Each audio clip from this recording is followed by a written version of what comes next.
Hello, everyone. Welcome back to the Campbell Sportscast. I'm your host, Steven Navos, alongside my dad. Hello. And my good friend, Marissa. Hi. And today we're going to be going over the Olympics, the upcoming MLB trade deadline, NFL training camp, and I guess Larry wants to talk as well.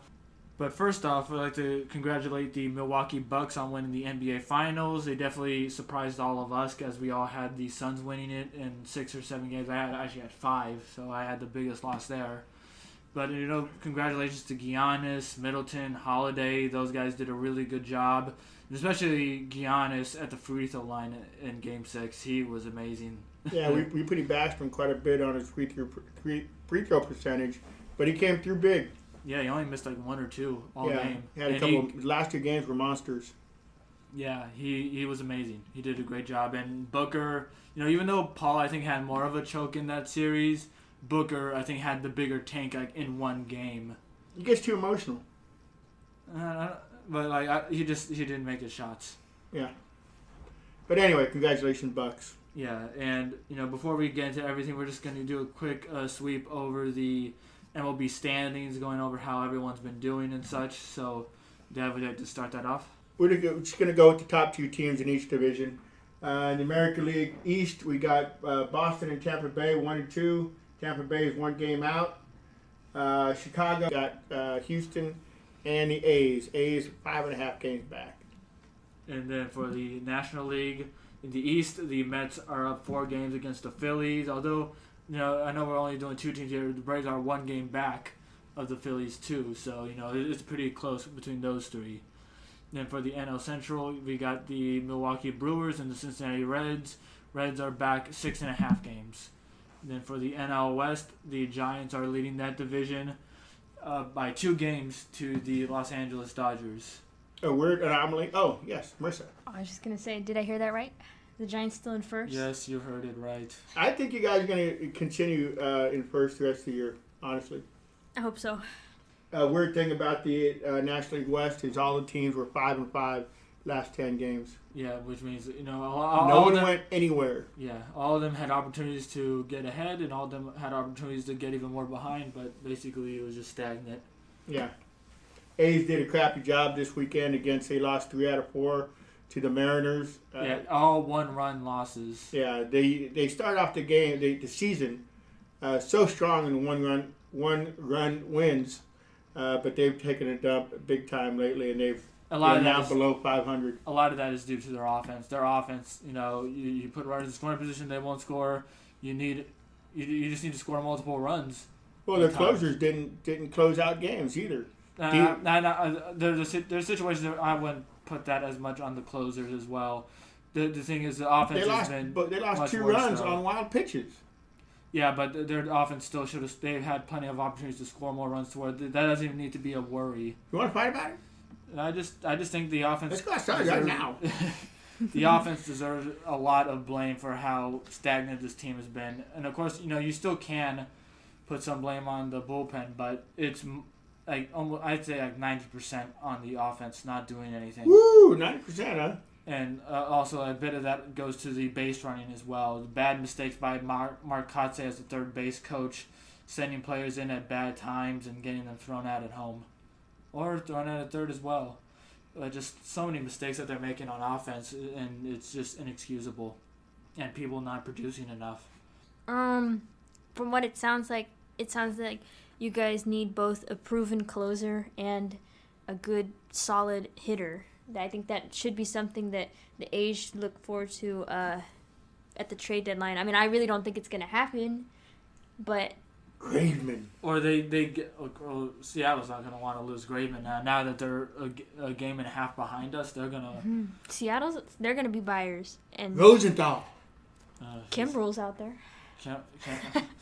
There's one person from the Pirates that they were looking at, actually. Richards, I think his name was. Yeah, I think the Giants are looking at him as well. I don't think the Giants are going to make any moves, so... I think the Giants are fine right where they're at. I think they need a solid closer. Because I still don't like the way they flip-flop McGee and Rogers.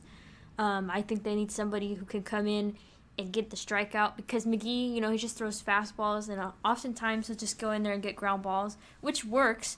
But if you're in like a maybe like a 1-run playoff game, and you need the strikeout. Kimbrel is that kind of guy. How many saves has McGee lost or blown? I don't think he's actually blown too many. I know Rogers has blown, I think, 5. He's 20 for 22 on the year. So, yeah, he's been pretty good. I mean, I just personally would like to see a guy like Kimbrel come here. Even though I'm not a Kimbrel fan. You would if he was on the team. Yep. There you go. Well, one target that many A's fans were talking about for Oakland was Nelson Cruz. He would be really good to put in that designated hitter and provide, some life in the offense and such. But the Tampa Bay Rays have already gotten him. But another target that I think would be pretty decent is Kyle Schwarber. Now, I don't know how much of a sale he might have with him, but I just have to think that the Nationals will be selling at some point because they've hit a really new low recently. Things were looking good for them for a bit, but they're 8 games back. 8 games back of 500, and just it's bad. Yeah, they announced that the only person that they're not going to listen to any offers for is Juan Soto. So I guess everybody else is on the chopping block. So Schwarber could be out there, and I think he could be a guy that could help the A's if they're willing to pay the price. 25 home runs, I take that. But of course, it matters what the front office wants to do and how much money they have. I think it's time for Piscotty to go. His days in Oakland are numbered. They're just not hitting right now. They have so many players hitting in the 220s, 230s. I think it's going to be a different ball game next year. They're going to get rid of clean house, so to speak, next year.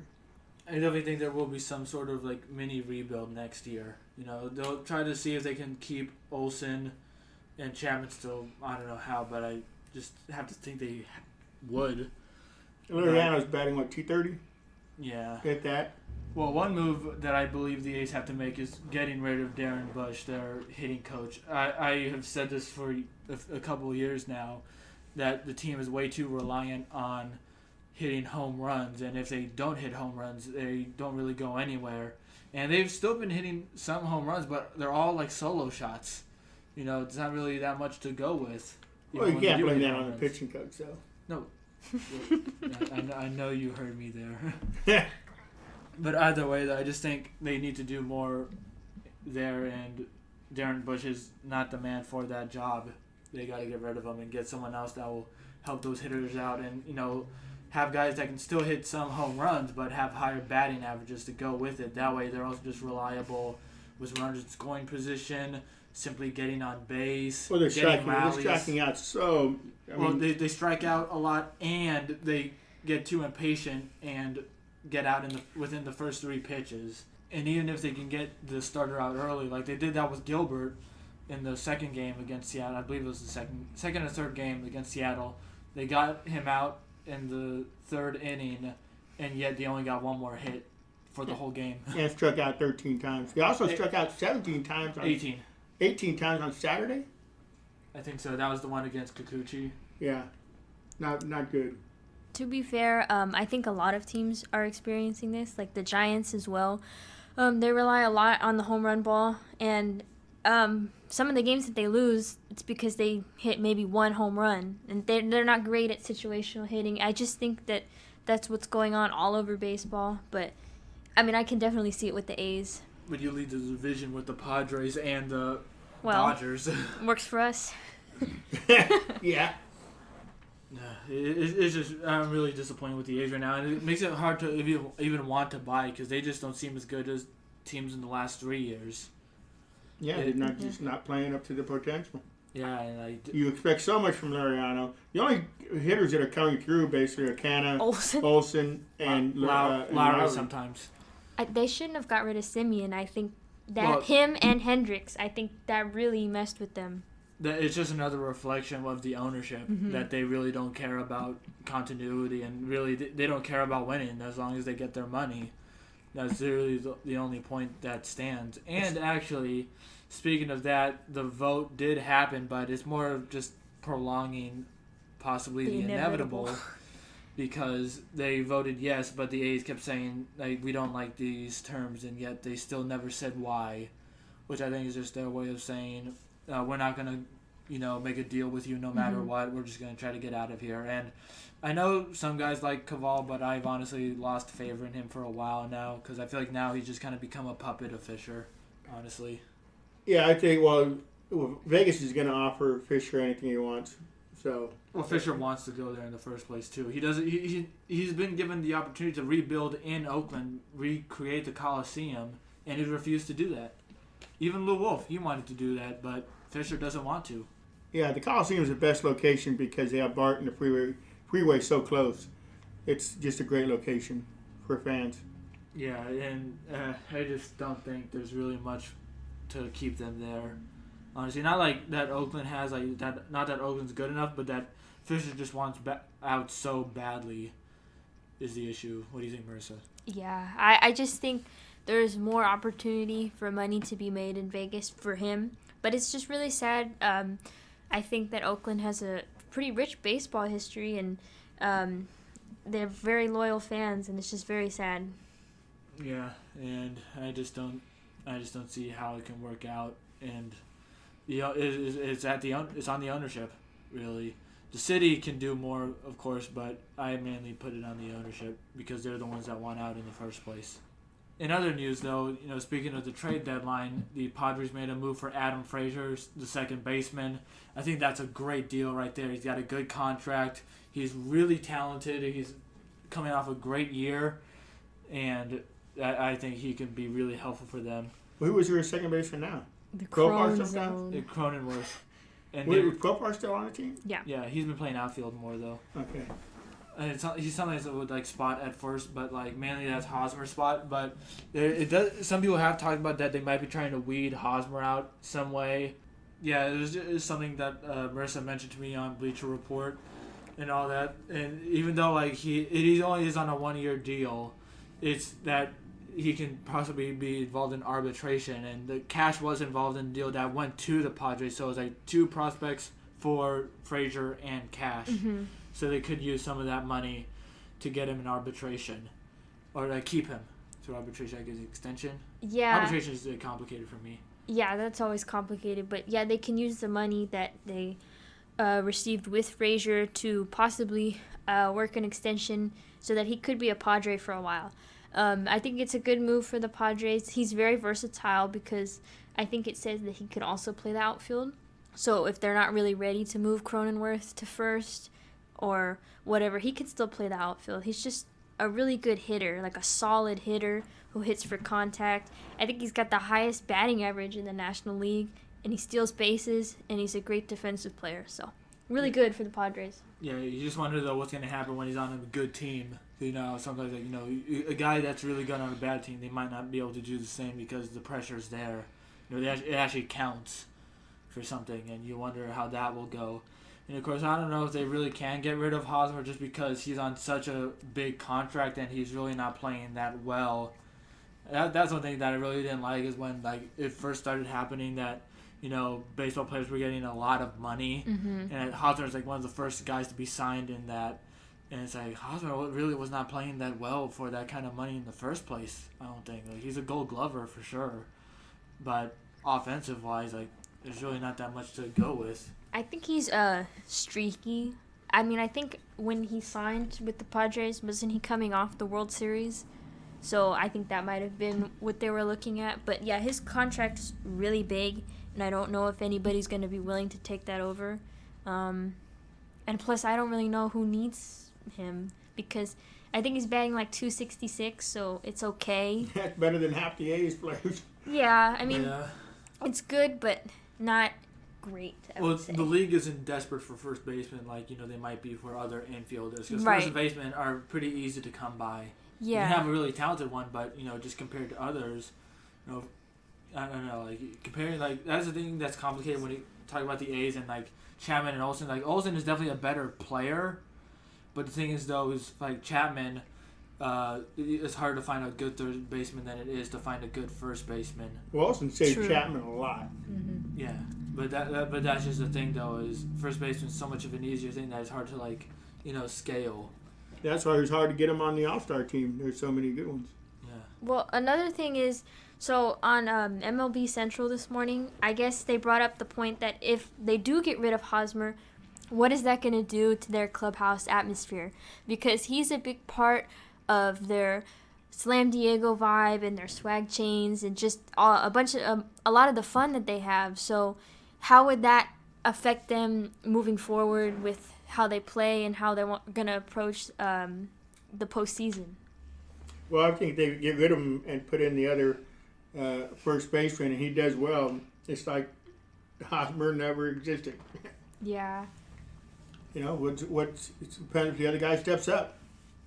If not, there'll always be second guessing.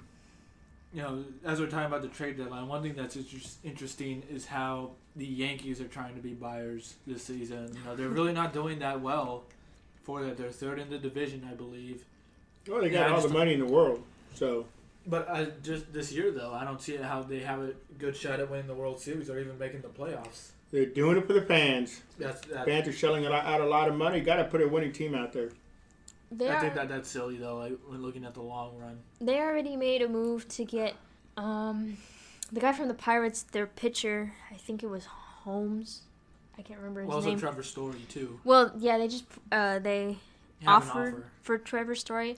And I just don't understand that because realistically, I don't see them making the playoffs this year. They're bad fundamentally. They can't really hit. Their pitching, besides Garrett Cole, isn't that great, and Chapman has blown a ton of saves for them. Plus, Aaron Boone, I don't know. I don't see him coming back after this year. So there you go. But these guys are savages. I remember that whole, like, mic'd up thing. Yeah. Guys are savages and all that. Yeah. Yeah, okay. I don't know. I just don't see them making the playoffs, and I don't see a reason for them to be buyers at this point. But whatever. Like, there was that one year where they weren't really out of it, and then they went ahead and were like, okay, we're going to sell. So, get your act together, Yankees. Yeah. And just boo Yankees. Or don't, because it's... And also, grow some facial hair. Just, it's okay. You can. You're allowed to. It's not okay to them. I always find it to be one of the stupidest things that any sports team has done. You would be a perfect Yankee because you can't grow face hair, or you don't have any. I struggle to, but still, I just think it's so stupid that players have to do it. Like, I want to know what would happen if someone grew it out or tried They wouldn't be allowed to play. Simple as that. I'm sure it's in the contract, man. I think so. There's also that's so stupid. They're not allowed to have their hair past a certain point either. I think they've kind of been leaning it on that because of Cole, but they should allow Cole to have a beard. I'm sorry. Is he ugly? No, but Cole doesn't really have much of a beard. He used to have a beard when he was with Houston and Pittsburgh. Well, he really liked then. Well, right? He should grow back. They should let him have it. I can't think of him having too much facial hair. He had a full beard. I mean, it wasn't long or anything. Are you a beard guy, Mercer? I guess so. Maybe. Okay. I don't know. I think he looks better with a beard. Oh, anyways, though. Yeah, sorry. Yeah, getting off track here. I think that's pretty much all we got for baseball right now. We already, so for basketball, actually, one more thing. I mean, it could tie into what we're going to talk about. Oh, you are correct, actually. Bauer. Can you carry on with that? Where should I start exactly? Well, just the report on the Dodgers, Oh, the newest report that came out? Yeah, yesterday or the day before. Dodger reporter, Marissa. No, go. I don't want to be the Dodger reporter. There was a report that came out yesterday that said that a majority of the Dodger players do not want to see Trevor Bauer back in their clubhouse. I don't know. I mean, majority. I don't know if this person interviewed everyone and determined that. I don't know. But in the beginning of the season when they signed him, they made it a point to say that everyone on the team was happy that he was here, and like Mookie Betts said that he is who he is and he's just here to win. So I mean, they obviously know more than we do, and maybe in the beginning of the year they had feelings that were uneasy about him being there, but they had to put on a good face for the fans and the owners. So we'll see where it goes from there. I think that Bauer did appear in court the other day, but the hearings were pushed back to August 2nd because of some new evidence that his lawyers had to sift through. So he's still got a while to go. I believe his extension ends sometime this week, and then the Players Association will negotiate again to decide if his leave is going to be extended even further. There you go. Yeah, it's just Bowers. He's a character, and it's getting in the way of the MLB, I think. I know sometimes that people saw him as a hero against Manfred, but they just got to put that aside now. But anyways, next up we got to talk about the Olympics. Mm-hmm. They are underway now. One thing that I want to mention is that men's basketball lost their first game to France. I believe it was like 83-75, something like that. And it's the first time in years that they've lost a game in the Olympics in the first place. So it's a bit embarrassing, to say the least. But, hopefully they can win their next one. I don't know who it is they play next, but, you got to do what you can to get gold. And, USA shouldn't really expect anything less than gold. In some other news, though, Luka Doncic of Slovenia, of course he's in the NBA. He's a star. He got 48 points, which is really impressive. And it's kind of funny just thinking about one of his quotes when joining the NBA was that, like, oh, yeah, it's much easier to score in the NBA than it is in Europe. And yet, in an international game, he gets 48. Yeah, that was done with Slovenia beating Argentina. That was one of the teams that the U.S. beat. Excuse the car going by. But, Dad, do you actually want to talk more about the Olympics? Because I know you had a whole list of things to talk about, controversies and such. And I actually have the list with me right now. And at the top of it, we got, this year's Olympics. There's already been controversy for that, the whole thing with vaccinations is how, multiple countries are doing more for athletes than they are doing for, their own people. And you also got how athletes aren't even allowed to have Black Lives Matter apparel on, which, that's definitely, I think that's really wrong in my opinion. The Olympic Committee is so controlling over everything that goes on, from the building of the village to what basically is allowed to be presented to the fans. Yeah, and speaking of villages, in 2016 in Rio de Janeiro, a village was torn down to make way for the Olympic Village. It was just stuff that really inhumane in my opinion. Yeah, displacing thousands of homeless and poor people. Yeah, and even it's still 2016 here. Ryan Lochte and the swimming team, they talked about being robbed at gunpoint and such. And they are able to find out through investigating and cameras that they were lying about it to a heavy degree. Try to pay off a security guard. They were drunk at the time, pissing in public, whole 9 yards. And Ryan Locke was on the news talking about how he was a victim. Mm-hmm. Yeah.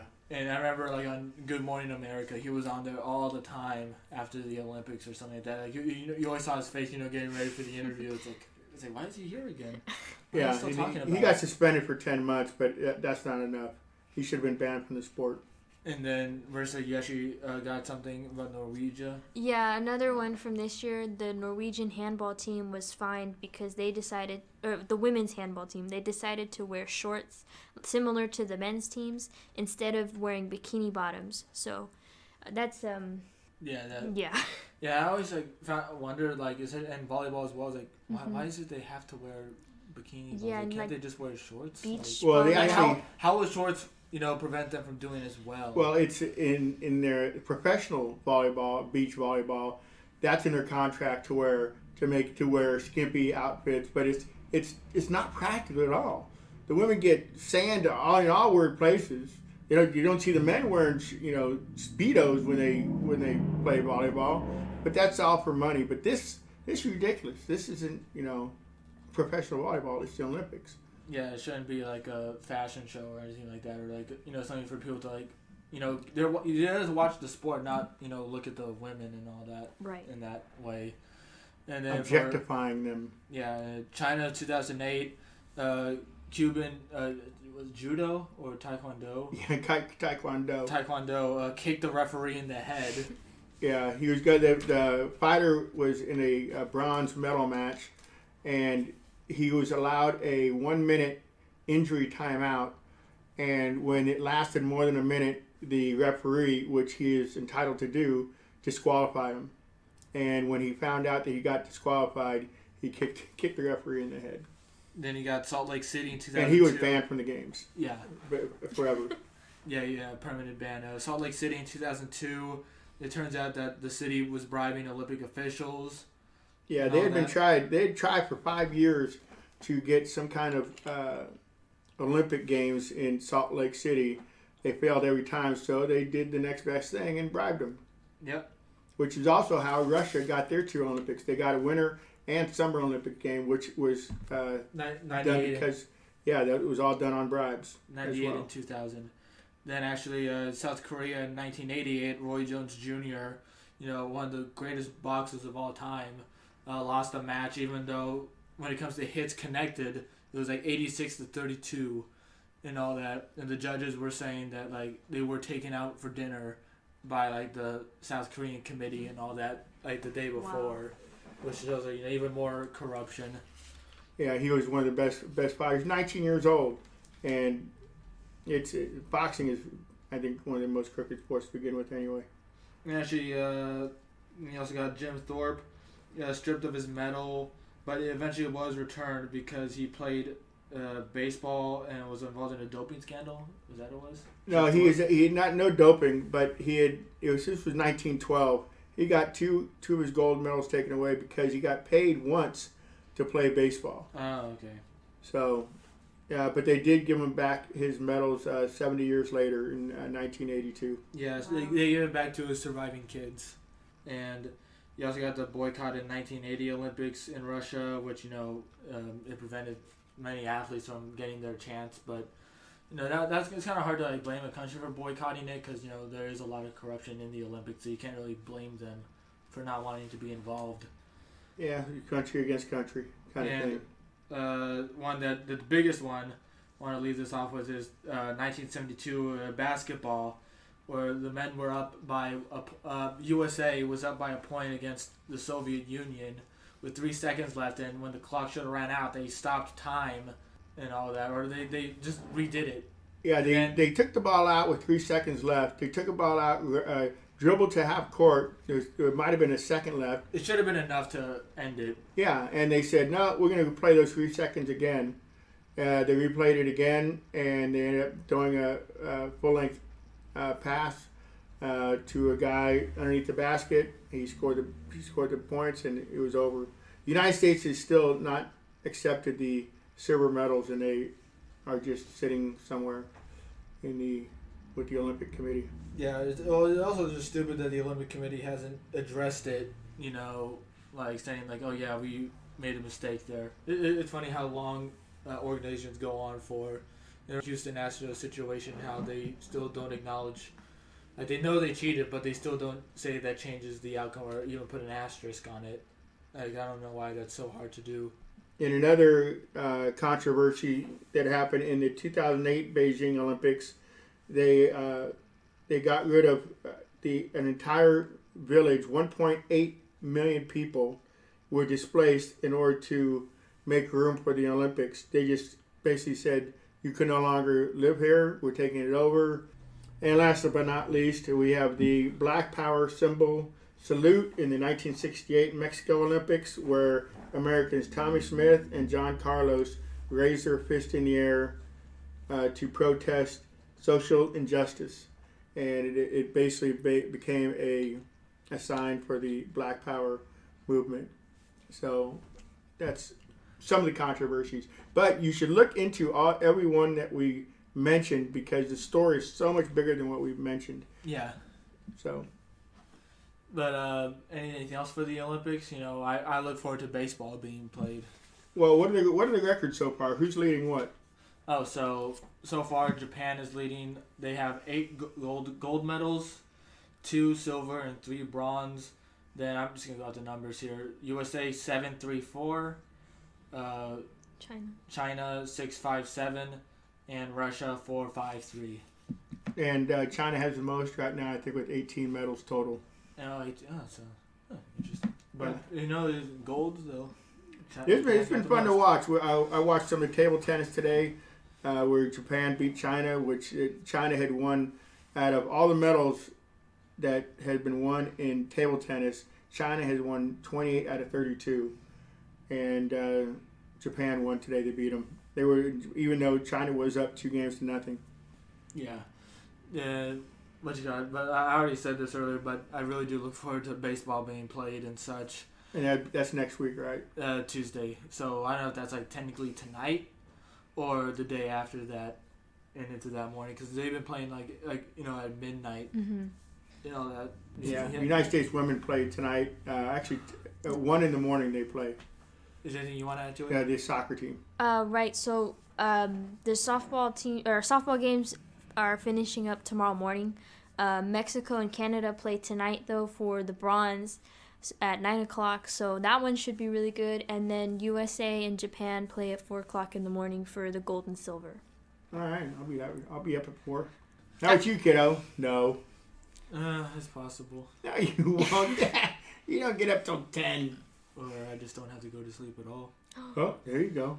Coffee. Bring on the coffee. I'm going to try to watch the Mexico game. Mexico would be going for their second medal of this Olympics. And which one is it for them? Is it going for gold, silver? They're going for the bronze medal. So okay. The winner gets the bronze. The loser of that game, unfortunately, goes home with nothing. Nothing. Mm-hmm. But and what time is that? That is at 9:00 tonight, Pacific time. Okay, that's decent. Yeah, but USA and Japan, that's the big game, and that's at 4:00 in the morning. Well, A's don't play today, so we can watch that. Are you talking about softball there, the big game? Yes, it's the big softball game. 4 in the morning. Yeah, USA beat Japan yesterday. It was a very good game, actually. So softball's done pretty well overall. Right on. Yeah. I think that's all we got for the Olympics. Can we go? You guys mind if we go into football now? You go right ahead. So one big thing that's happened that's pretty controversial is the league is trying to do more to get vaccinations underway throughout the league. Pressuring teams to get vaccinated, or else there will be consequences, and it's brought some controversy to the players as well. The biggest one is DeAndre Hopkins, who's talked about not really being too big on it, especially because he heard about someone like his sister's husband, I believe, had heart problems after getting vaccinated and such, and other people too, being let go because they don't want to get vaccinated. And so it's just pretty interesting. The coach is quitting the team. Yeah, the coach is quitting. For the Vikings, right? Yeah, Vikings. Also one for the Patriots as well, and John Gruden. So some people would probably want that. Yeah, me. But it's really crazy though. It's sparking a whole another talk now about the vaccination. We already have to talk about that in general, but now in the NFL, it's a different level. And for a perspective when it comes to fantasy, it kind of makes you wonder how you're gonna draft people. I've been in a couple of drafts so far this year, and it's deterred me from getting DeAndre Hopkins just because what if he doesn't play all year?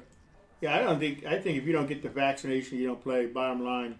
Because you don't just affect yourself, you affect the team, and it could cost a lot of money. You're talking about travel expenses, booking hotels, so many. I mean, that's so many things. So you're just being selfish. The other team doesn't get paid either. Something like that. It's really bad if a team misses out on a game due to someone not being vaccinated. Yeah, they did it last year. They got away with some stuff last year, but not. They're not pulling punches this year. They mean business. Yeah, it's definitely interesting to see. And maybe it's almost too good of a move by the NFL, because usually you expect them to do something really stupid, but I can't help but like this. NFL is not smart. In a way, it's understandable for someone to be nervous about a side effect, but it's also kind of hard for them to go against the vaccine as well. Yeah, I mean, I agree that they should be vaccinated. It would just be the safest for, your teammates and your teammates' family and the fans and the other team. The only thing is that I'm surprised the players or the coaches haven't turned around and said, well, MLB isn't technically requiring vaccinations. Anthony Rizzo, a month ago said that he wasn't going to get the vaccine. So, I don't know. Yeah, just a really messy situation and all that. And the training camp, though, is underway now, at least for a decent amount of teams. it's always really fun. You know, it helps you kind of get more speculation. It's helped the season get underway. You can actually talk about things. You know, like sure, training camp isn't going to be definitive of what's going to happen in the season, but it gives you something to talk about. Like Aaron Rodgers? Yeah, so Aaron Rodgers actually does seem like that he will not be traded this year. It seems like he's going to look to play out this year. He's working on a deal. I think it's going to be restructured to where if he's still not happy, it'll be easier for him to be traded or something like that for the next 2 years. And that because that's happening, it's going to help Devontae Adams stay, and he might sign an extension. Don't exactly know if he will, but it does seem more likely than earlier. Well, the Packers were only a game away from the Super Bowl. Yeah, for the last 2 years, only a game away. But, you know, they've been cut short twice. Good luck with another team. Yeah, well, they got the last dance as him and Adams posted a picture from the documentary to talk about how, you know, this might be their last shot together at least. Yeah. Or on the Packers mainly. You'll wonder where they might want to go afterwards. It's really interesting. But now on to Deshaun Watson. He reported for training camp, probably just to not get fined. But there's 10 women that have filed lawsuits, I believe, against him. 2 of them are non-civil lawsuits or something like that. I don't know exactly what that's supposed to mean, but it does say that the controversy hasn't walked away just yet. He's not out of the woods. And well, he got 10 people. He's a long way. He's still in the thick of things.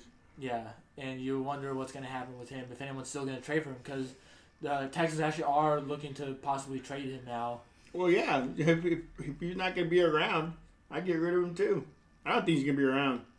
And 10 women is just too many too. You can't ignore that.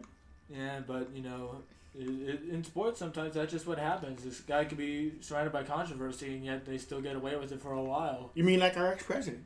True. When Trevor Bauer, you know, it took a while for him to get taken out. He was supposed to play still, even then, in the Dodgers.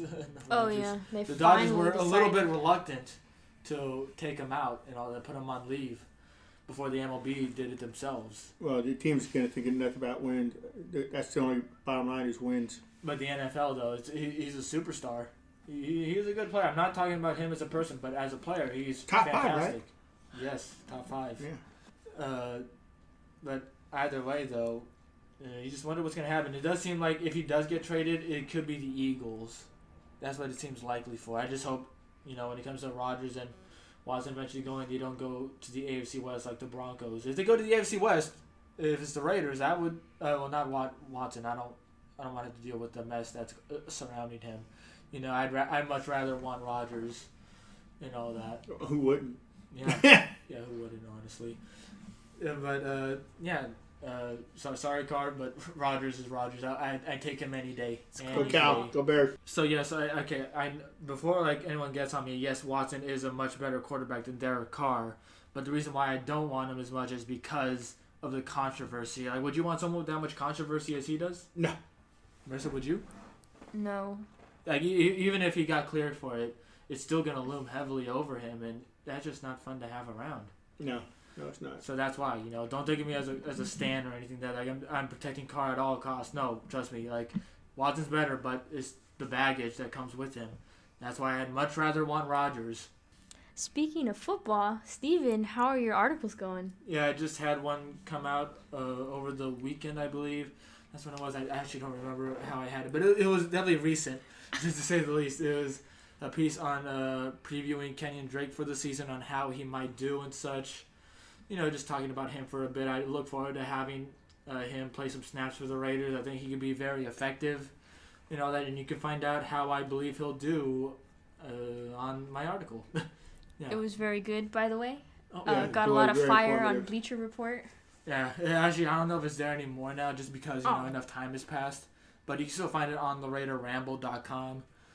Give it 5 stars. I don't know if I had to say .com there, but anyway, I do have another one that I'm working on right now that I took dibs on. It'll be another preview, but on the defensive side, and I'll be talking about Corey Littleton, the linebacker.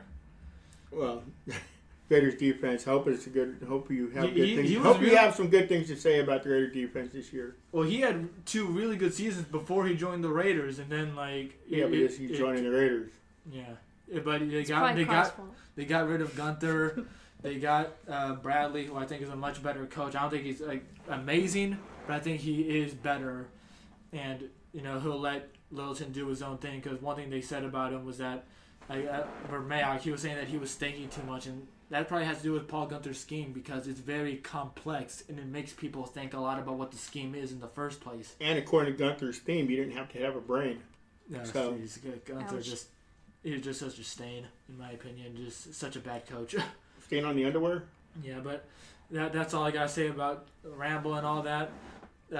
Go check it out. Yeah, check it out, please, and I'll post on my Instagram when I got my next one coming out. And give an honest review. Yeah. If you think it's a 2, but he writes good stuff. So we rated it a 5. Yeah, and so going on from there, though, still talking about football here. The thing I most look forward to is fantasy football. I love fantasy football so much. I'm trying to get in as many leagues as I can. ESPN, Yahoo, NFL itself, CBS. I'm trying to do it all right now. So I'm already in a couple leagues. I already have my drafts. Really fun. One of them had 20 people in it and 19 rounds. It took a long time. I was picking 14s too, so I didn't really... At one point, you just got to be throwing names to the dartboard.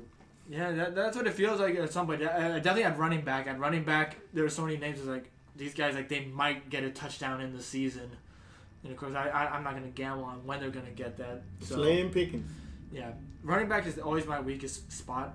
I think I'm pretty sure that's how it's been for me. But other than that, though, I think I did really well so far. In most of my teams, I got guys like Keenan Allen, Devontae Adams, Stephon Diggs.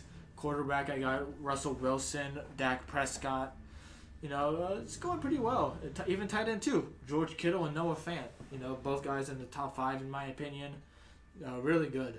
I'm really happy with how that's going. Opening day is what day? September. It's early September. Cool. Yeah. Can't wait. We will have an episode soon, actually, to talk about all Raiders and all that. We'll do another mini one with you as well, to talk about the Niners, how they might do this season. Jimmy G, future Pro Bowler. No. So someone actually did on CBS Sports talk about how they think Jimmy G would be a Pro Bowler, and I totally disagree. The guy they were trying to get rid of all summer? Yeah, I think Trey Lance is going to take his job by the end of the season. That's how I honestly feel. If not this year, then next. And how you feel about that, Trey Lance? I like Trey Lance, but I also like Jimmy G. So just Do you I like? think you like saying the name Jimmy G. Is it that you like Jimmy G, or do you actually think he's good? You know what I mean? Do you want him to be good, or is he good? I would like him to be good. See? I think Jimmy G stan.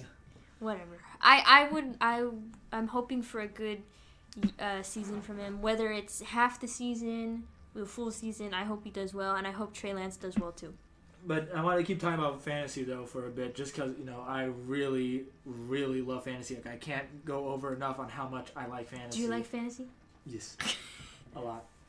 Well, one thing that I really want to do that I was trying to say earlier is that I want to do a league for the Caramel Sportscast. So of course it'll be, your crew here, but we'll get other people who have listened or, just people that are interested, honestly, and we'll do a league over that. I don't know which app we'll use, but I will advertise it on Instagram and all that, asking people to join and such, and we will cover it here. I want to do a draft lottery.